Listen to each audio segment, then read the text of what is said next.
the person goes to any hospital in the country, there is a mental health unit. You speak up, you tell the truth that, oh, I'm battling with the use of this substance, I'm abusing it. It could be a prescription drug that you may be abusing, and when you know you are in trouble, just go seek help. So you tell the nurse there or the practitioner there or any doctor at all that I'm battling with this, and they know what to do, which means they will refer you to a psychiatrist. Now, the psychiatrist will assess you, and based on the severity of the condition, the management will begin.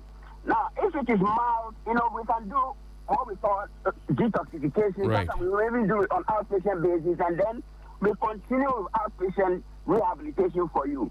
But if it is severe, very debilitating, and impairing your functioning, you need to be admitted, go through the detox process, which is a way we help your system not to go through the withdrawal symptoms when you go off the medications. Right. We try to, take care of all the medical complications that could arise from it as the withdrawal symptoms and help you so that you don't have any of the complications.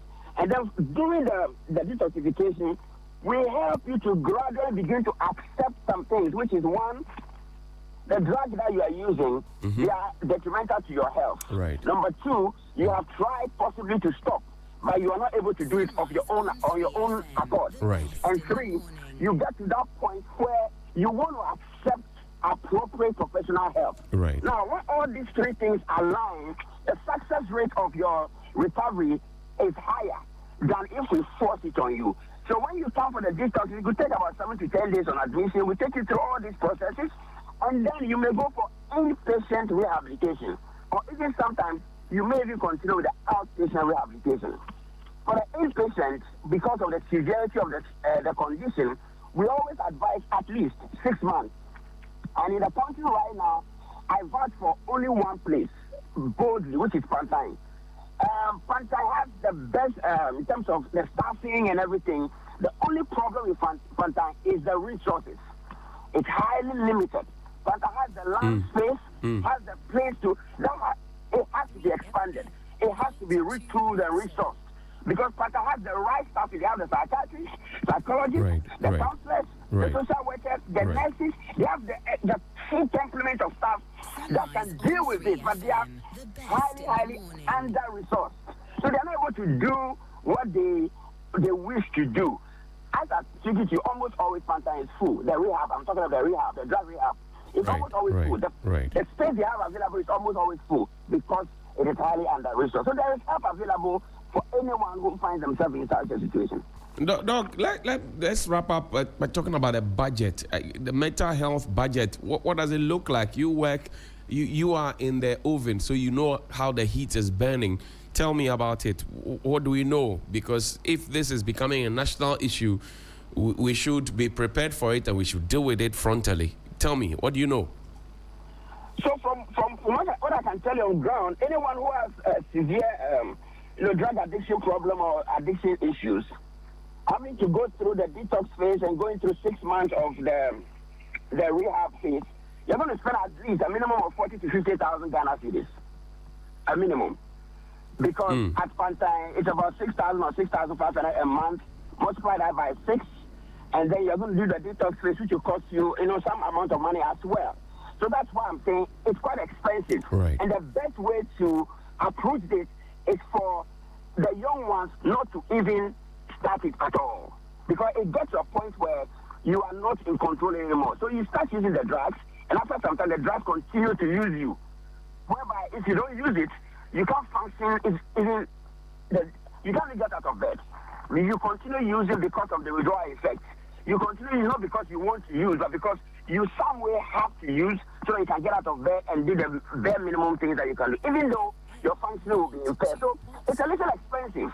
And of course, that is why it's quite difficult for government to fully come on board to, imagine 10 people, each spending 50,000 on the last about 500,000. And there are lots of people who need help. And once you roll it out as a national policy, you know how heavy it's going to weigh on the budget. So that's the problem. It's quite expensive. So the young ones need to know that addiction treatment is very expensive. So the best way is for good parental guidance, for the teachers, also very importantly, the teachers at the schools, to pick up early signs of drug use among the students. Sometimes it can reflect in academic decline. Sometimes it can reflect in absenteeism. Sometimes it can reflect in unusual behavior in school, you know.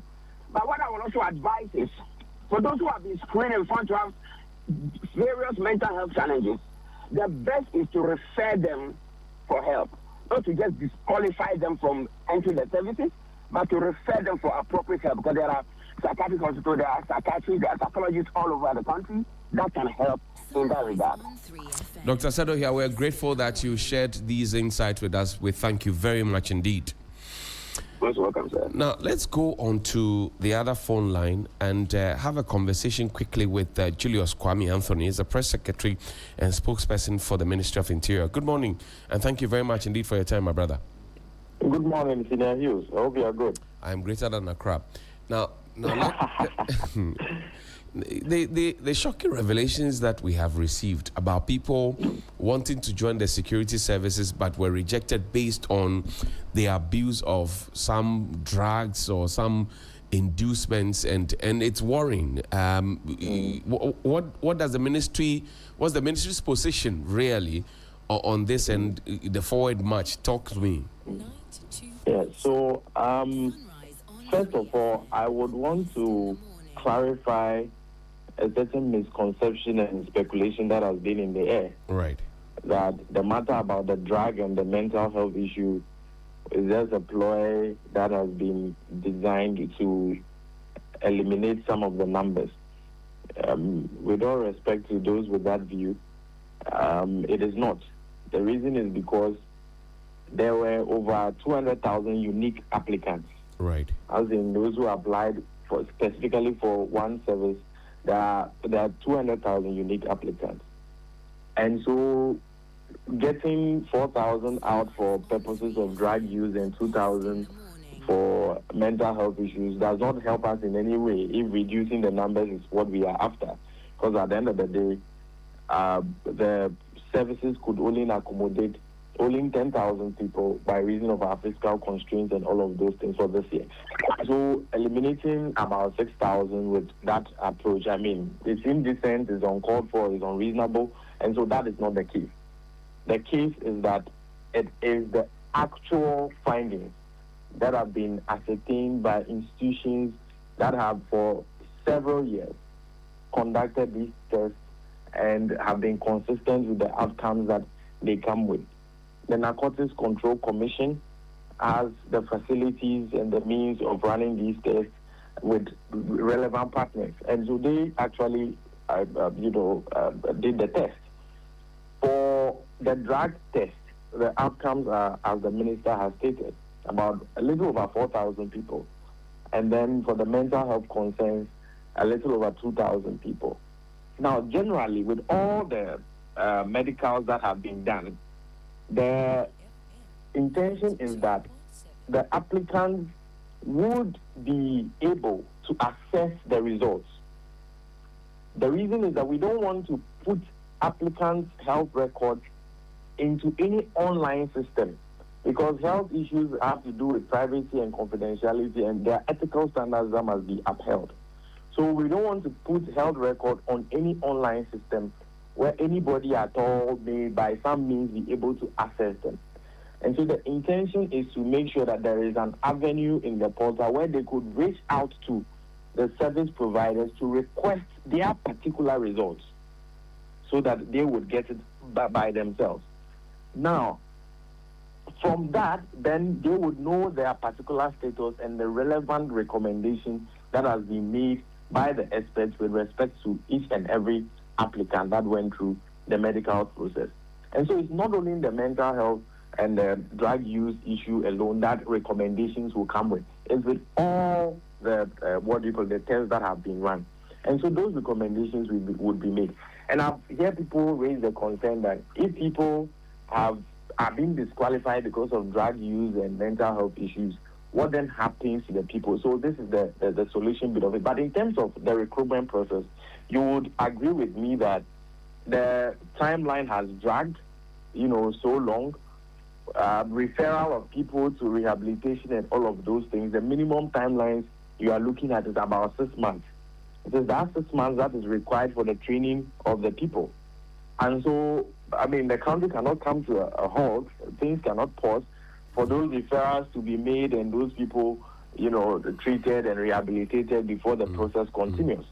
And so, invariably, for purposes of upholding the systems and keeping our timelines and all of that, the process would have to continue with the rest of the people. And so, it's not the case that the state is giving up on those people. The position of the state has always been that people suffering mental health problems and drug abuse and all of those things should be, rehabilitated and reintegrated properly into society. Okay. And the processes that we are following are very much intended to comply with those intentions of the state. And so far, that is it.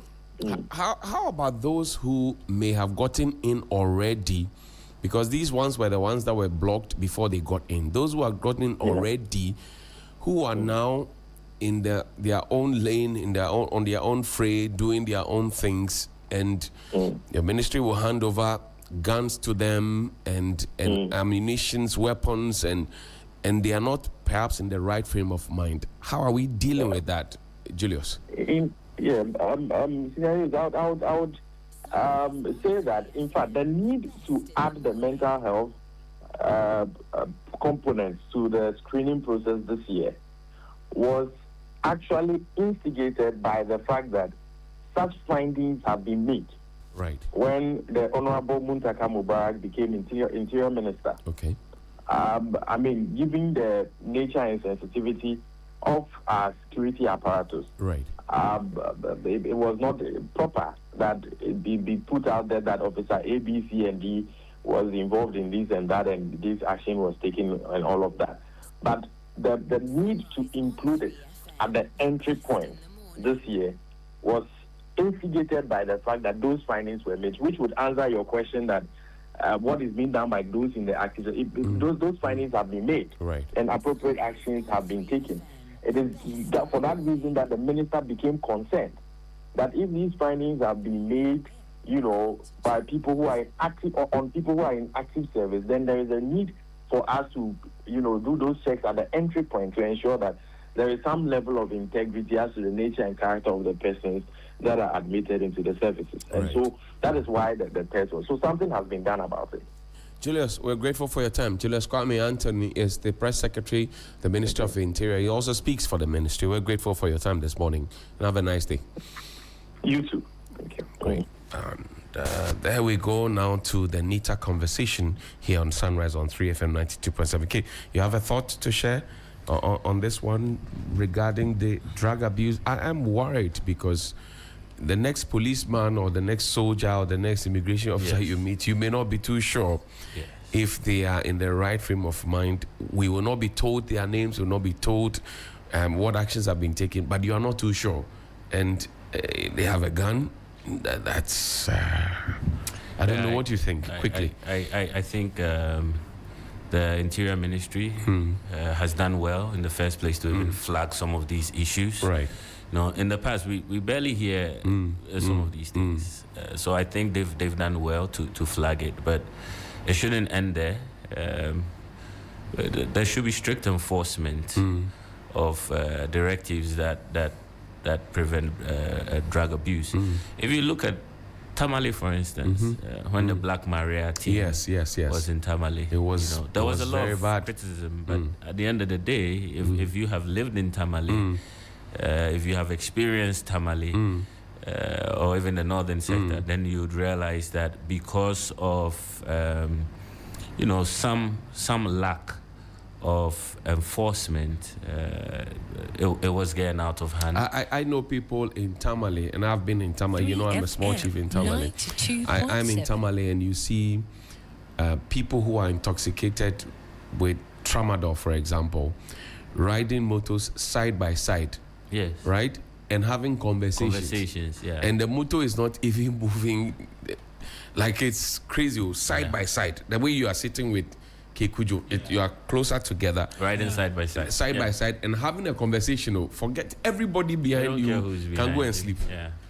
Like they have gone to the ghetto and come back, and it's like It was creating a very terrible picture of our fellow Ghanaians in Tamale, but that is not a real picture.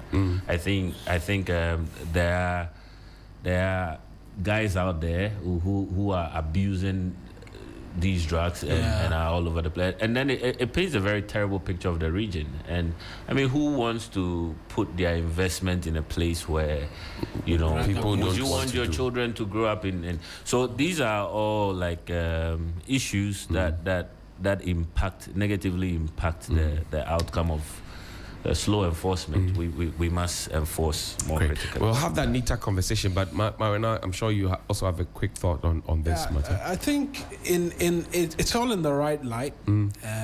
The fact that we're hearing Julius mention that, look, having paid attention to what exists within the system and the structure now is why they considered an inclusion of mental health check and what have you in the latest recruitment process. It's a step in the right direction for persons who are supposed to be protected, and this is Interior Ministry deals with security within the country. Not more police, fire service, immigration, prisons, all of them. These are, aside the military, all of them are under the Interior Ministry. These are persons who directly deal with the citizenry. They will be there when there is a robbery incident. They'll be there when there's a fire incident. They'll be there when there's a disaster. They deal immediately with the citizenry. In fact, they come into contact with citizens every day. And there's a reason they are called service, because they're supposed to serve. So it's not force. Police force, no. We changed from police force. It's the Ghana Armed Forces. That is a force. Yeah. Because when they come... How many of our officers are familiar with this and with the fact that it's service and not force? They are told, but they get there and they forget. No, because everybody now wants to be militarized. So prisons has gone to do camo. Police has done camo. Fire service has done camo. Immigration has done camo. Your camo does not change. I mean, if a wolf wears a sheepskin, it's still a wolf. But you see, it's still a police service. The kind of formation that is given to them is different. If a soldier man enters here now, like Captain Diamenu or W.O. Rekus or General I.B. Court, anybody, if a soldier man enters here now, the situation will change. If a policeman enters here, we'll try and negotiate with you. Soldiers, they don't negotiate. They have come. Enforcement. They said Kekujo, you are the problem. You have to move. They have to move you away from the place so you don't become a problem. So there's law enforcement, and then there's maintenance of law and order. Military does law enforcement. Police does maintenance of law and order. That's where they get it wrong sometimes. And they want to do what they have not been mandated to do. So some of them will do the Dutch courage, have bravado that they don't need to do what work they don't have to do. That's where the problem is. Which will all come back to the mentality and the state of mind in which they find themselves, and so it's all in the right direction, that there's at least some level of interest to make sure that the next crop, because we've complained about our security service for a very long time. We've asked questions, hey, how do they recruit them? What is the process they go through to recruit them? And all of that. We ask questions because the behavior, the conduct, sometimes, not all of them, sometimes on the road is unbecoming. It's not one that you should ascribe to a police officer. Hence, there's a bit of commendation that this is being done to improve the lot in terms of persons within the different services. It's brought about the conversation as to drug abuse, drug use, and all of that. These are conversations we've been having consistently for some time as well, which continue to require attention from all the relevant stakeholders. Let me ask quickly, what happened to secondary school or senior high school cadets? And they get in... because I think back in the day, direct recruitment sometimes from these. So that has always been my pet peeve. I remember that Deputy Chief of Staff Adumwa Bossman, that was his name, right? And by the way, I'm a captain of the National Cadet Corps. So I wear 3 stars on my shoulders. Yeah, my pecs are there. I hold that in high esteem. We still have made that call under the direction of Coordinator General Nicholas Amatefio, our Deputy Razde, as we call him, but he's a Lieutenant Colonel. We have made that call many times that, look, these boys and these girls in the secondary schools, they go through the rigorous training of the cadetting, endurance, discipline, everything else. And we see them in the videos when their speech and prize giving days, whatever it is. And we see how they even sometimes much better than people who have been recruited. Yeah.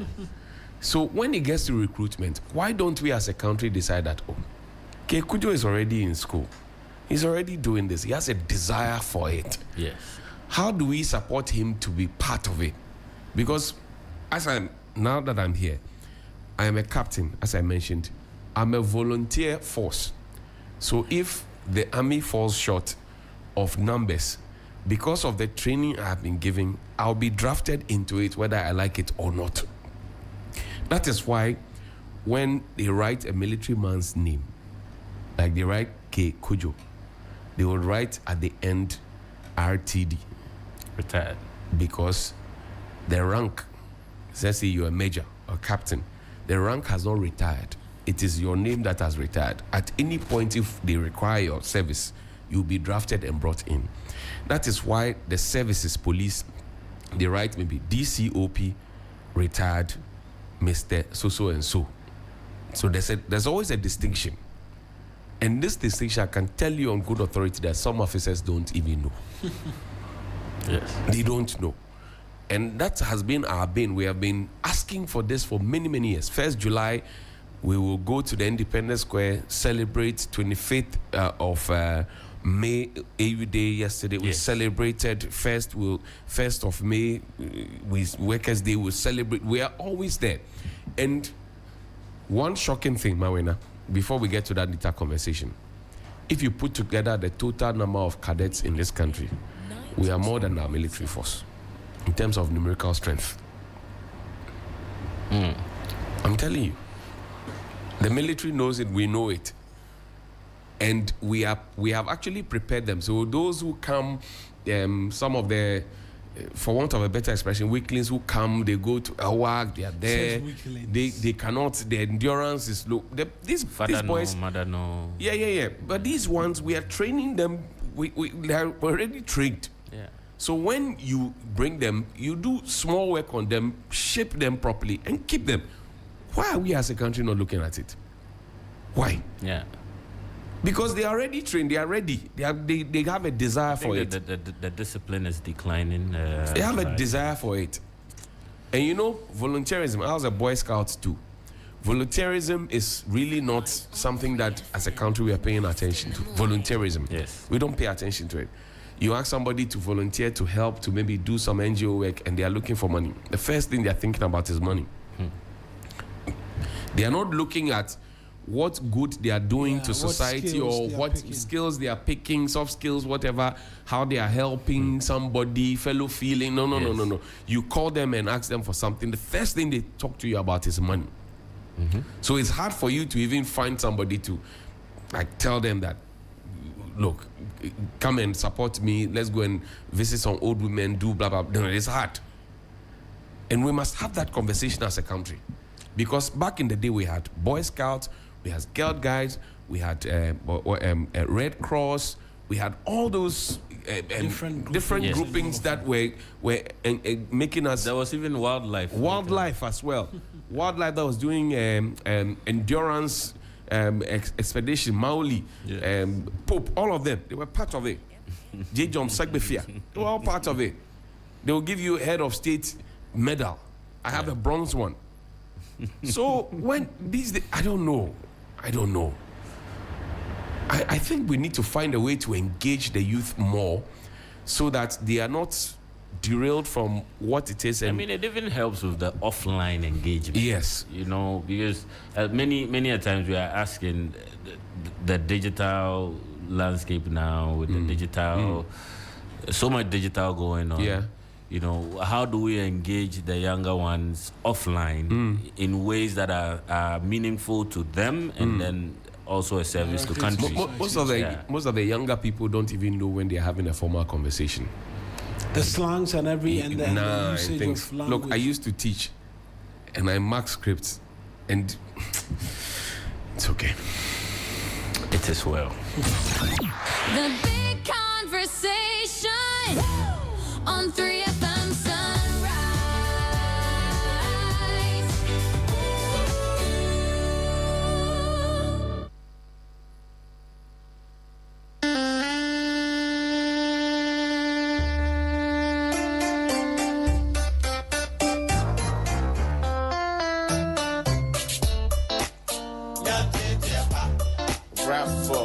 Sunrise on 3FM, the best in the morning.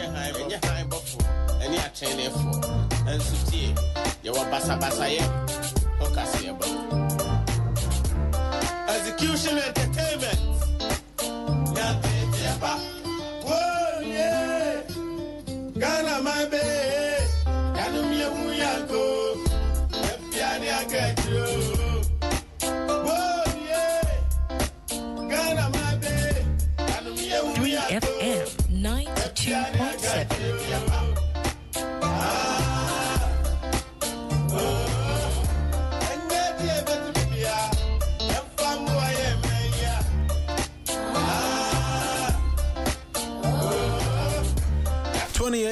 To the top of the hour.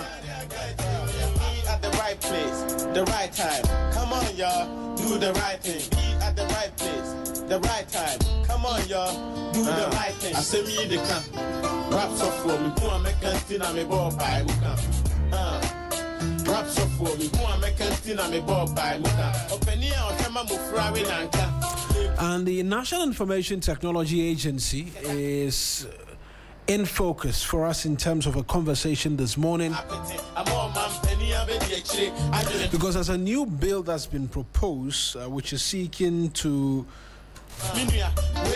regularize, and they say sanitize, the internet digital space. We're asking whether this is innovation or it's simply going to kill ideas and businesses of young persons. Kay is in studio with me this morning, as well as Johnnie. These are what the ledger of facts look like about this particular subject matter. Yes. And digital regulation, ICT governance, licensing, and enforcement are the four-pronged things which this new bill is seeking to address. And first off, we have a number of bills actually within the digital ecosystem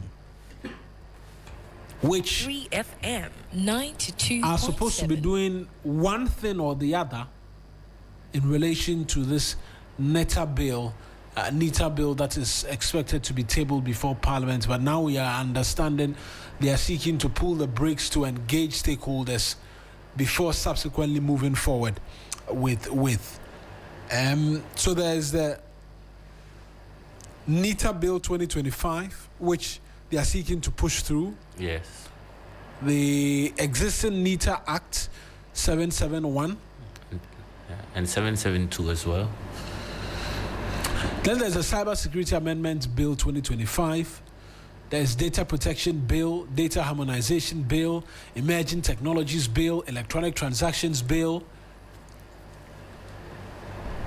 Existing Electronic Transactions Act 772, NCA Bill, Ghana Domain Name Registry Bill, Digital Economy and Innovation, Development Fund Bill, Postal Courier and Logistics Commission Bill. That bill I know very well because we were stopping Okada riders and what have you in the streets that they didn't have the right registration, attire and what have you. MDHI Bill, Kofi Annan Center of Excellence Bill, and Ghana Meteorological Authority Bill.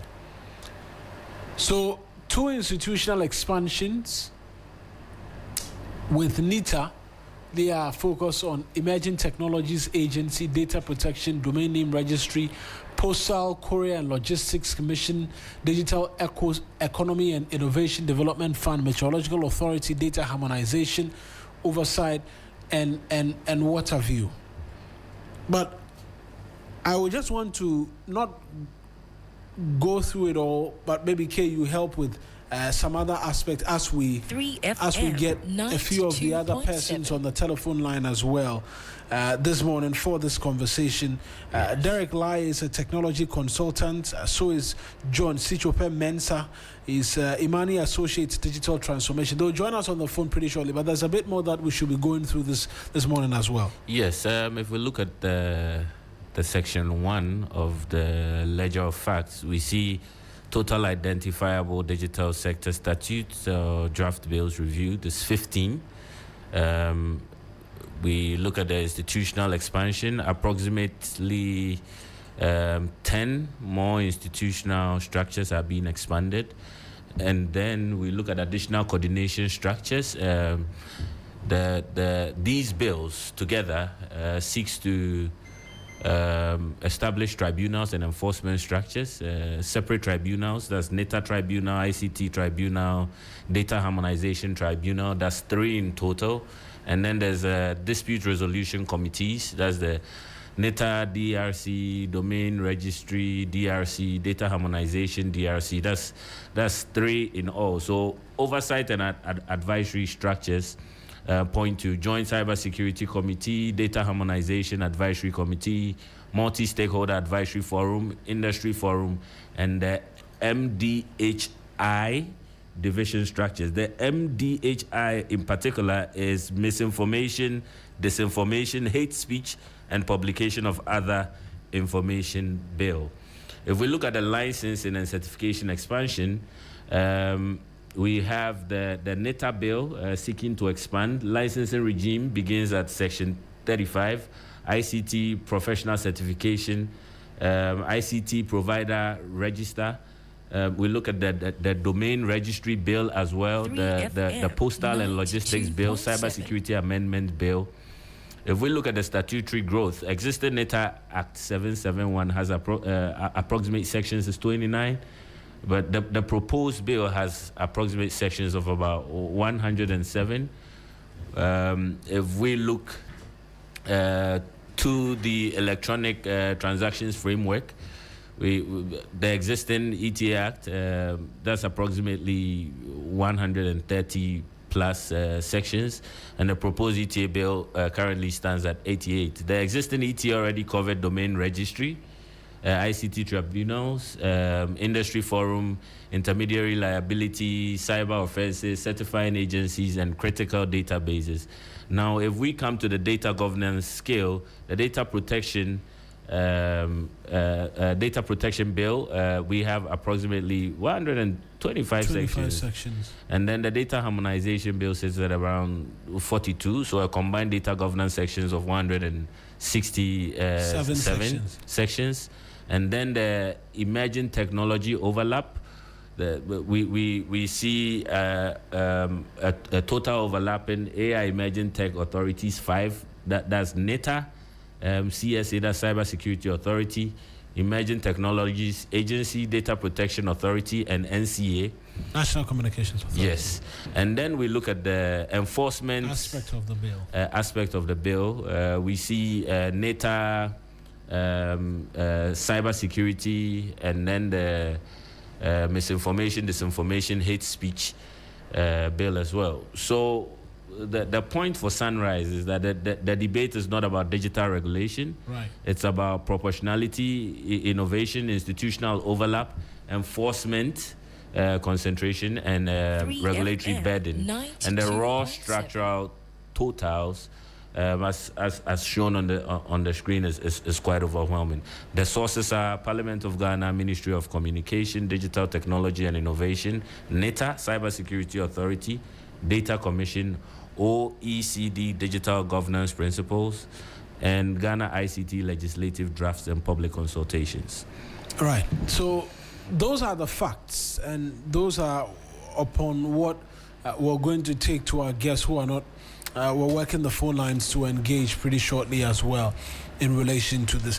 Let us know what you think and this latest attempt by government to regulate the space in a manner in which has got a lot of the persons associated with tech and ICT development raising very strong eyebrows as to why it is the case that we have things in the manner in which we have them.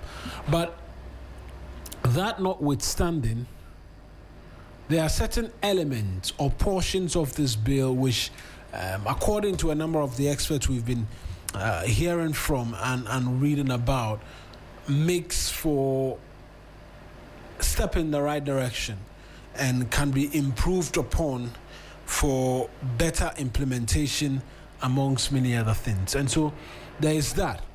And then there is the overarching concern as to what all of this means and how this could make internet usage for persons who are into tech, persons who are into writing of codes, and who are using digital infrastructure to, amongst many other things, improve their lots and improve the lots of their companies, could find themselves in serious problems by the time this bill kicks in, when they will not have anybody and anything to cling on to in terms of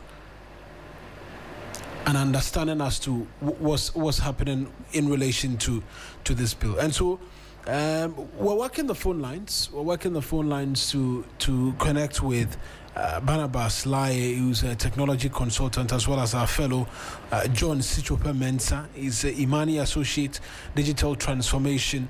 But Kay, you've been front and center in all of this, and it does appear after that backlash in the right direction, there is attempts to pause and listen. Is it the case for the persons who are advocating or speaking against the bill to say that, look, we think the bill in its entirety doesn't make sense and should be thrown away completely, or we can see 5 sections in this which on face value makes sense, so let's take that 5 out and then throw the rest away? Where do you stand? I think for the NITA conversation in the first place, there was a very short time to engage or consult with the industry stakeholders. And fast forward, there were some consultations all the same. Once those consultations were done, one would have expected that the proposed bill will transition into a version 2.0, which allows for broader consultation as well. It allows you to, or it allows the industry to see if their concerns based on the initial consultations have been addressed. As we speak, the version 2.0 has not been made public. But then we keep hearing, NITA has the right to enforce this and enforce that. Then you look at the licensing, the fee structure. The NITA's existing law does not mandate them to even be soliciting fees from industry experts, individuals. The bill is narrowed to a certain regime.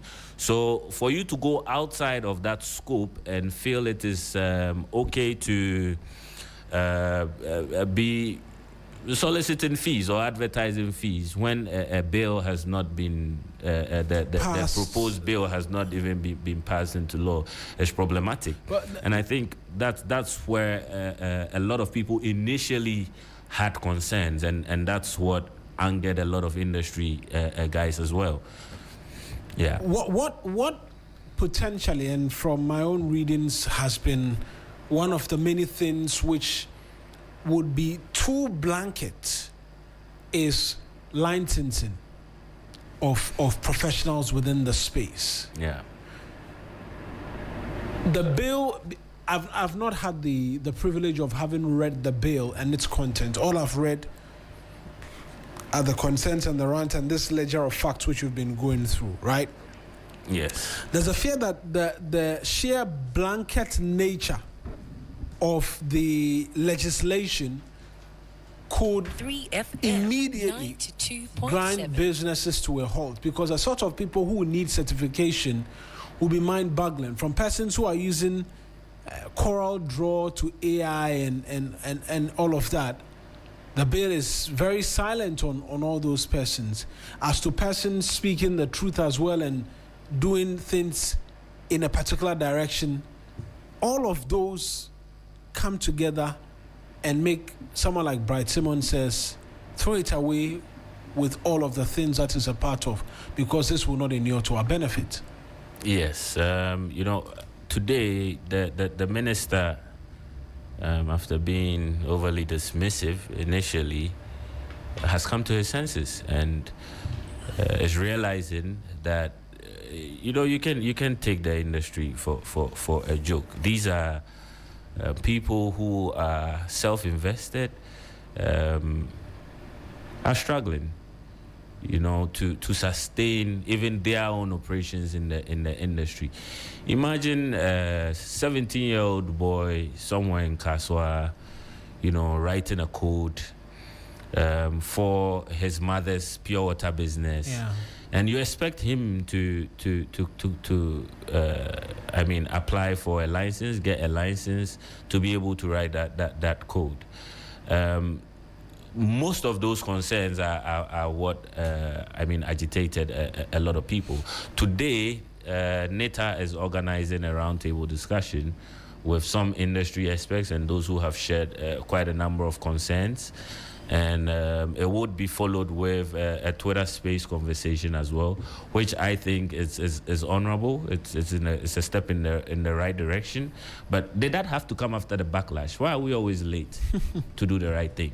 3FM And 92.7. if you look at the minister's posture concerning this particular conversation, and even NETA's leadership, the posture from NETA's leadership In the initial stages, they were very dismissive. And in being dismissive, it allowed for further scrutiny, because how do you say you want to even engage today, have a round table discussion today, when the version 2.0 of the proposed bills have not been made public? So what are you engaging for? What are you speaking to? Are we going to sit down and speak to the same old version? Where is the updated version? And I think the likes of Franklin Kujo and Bright Simmons and other industry experts have raised some of these concerns. Right. It's important that when you are appointed into office in any capacity, whether to serve as a minister or a director general of any state institution, you know that you're there to serve the good people of Ghana. You cannot be dismissive, especially on the background of, we know what we are doing. You are not an oracle of wisdom. It's important that you have this conversation in a way that allows the industry people to participate. We were in this country when we had similar issues. There was an issue of an e-levy, and we feel there was not enough consultation. Absolutely. It was shoved down our throats. Why are we repeating mistakes of this nature? And this is a government that promised a reset, a government that promised a 24-hour economy. How do we run a 24-hour economy with a digital transformation sector that is crippled or stifled? So these are very important conversations to have. Not to talk of, whilst the blah, blah, blah was going on, one would have expected that we would have had some restraint from NETA. They released a statement, and in their statement, they were rather attacking activists and advocates who want to encourage them to do the needful. So it escalated the matter. And if you look at the engagement on Twitter, you will feel sorry for them. But I hope that now that they have come to their senses to do the needful, I mean, it's important that we have a constructive conversation, which cannot happen if the version 2.0 is not made available. It should be made public. And those listings they have made on their website is illegal. It's not within constitutional law. How do you start advertising something that has not been passed yet? And when people talk about it, you say, oh, there's an existing law, but what does the existing law say? The existing law does not permit you to be running a fee regime, to be running a toll booth or a toll gate regime. It's unthinkable. So it's important that they appreciate that in itself is an illegality and must be corrected immediately. Because, I mean, when some of these things persist, they give ideas of probably a Supreme Court interpretation and things like that. And who wants to go the longer route when we can dialogue and move past? But the foundation of that dialogue should be guided. It should be civil. It should be respectful. You should know you are there to serve the people of Ghana. Don't be asking lame questions like, are you an industry expert? I'm a Ghanaian. I mean... Who will be affected by this? Exactly. I mean, I'm a Ghanaian. I have interest. 3FM, in fact, I'm thinking about the next generation. Who knows? In future, maybe my little boy is going to go into ICT. And I think a lot of other Ghanaians are thinking along those lines. So it's important that, you know, when you are given the opportunity to occupy an office of that high repute, you should be mindful of the way you engage. It's not always, I mean, bravado and machoism and things like that. It doesn't end well. I mean, we've seen how, I mean, pride sends, I mean, great men to an early. Yes. So it's important that the conversation is had right, and it's important that their actions does not discredit the good intentions of the government, because as far as some of us are concerned, I mean, this is another e-levy waiting to happen. Most certainly. That's K. Kujo on this one. Sincere apologies. Very strange reasons. Both Barnabas Lai and our expert with Imani Africa have unable to answer our calls, which has left us a bit, I wouldn't say handicap. We've done justice to the subject matter, and we're looking forward to what the conversations and the interactions today by the minister and the stakeholders will result in, and then we can return to the Twitter spaces as well and pick bits and pieces, and we'll bring all of that here for you on the 3FM Sunrise.